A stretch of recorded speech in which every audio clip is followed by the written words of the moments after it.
एकीकडे रस्ते घोटाळ्यातील आरोपींना वाचवण्याची पुरेपूर तयारी सुरू असताना स्थायी समितीच्या बैठकीमध्ये खड्ड्यांवरून जोरदार गदारोळ झालेला आहे। मुंबईतील खड्ड्यांचं खापर सर्व पक्षीयांनी प्रशासनाच्या डोक्यावर फोडलंय।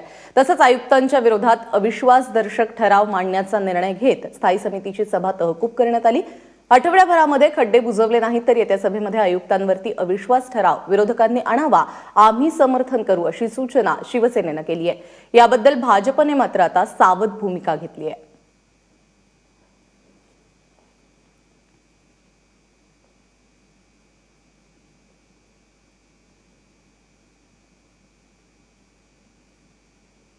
मुंबई महानगरपालिकेतली जी काही कामं होत नसतील तर आम्ही प्रशासनाला जबाबदार धरणार आणि आता सगळ्याच नगरसेवकांनी त्याला होकार दिलेला आहे आणि मला असं वाटतं येणाऱ्या गटनेत्यांच्या मीटिंगमध्ये हा विषय आम्ही मांडणार आहोत की आपण कशा पद्धतीने आता काम करायचंय।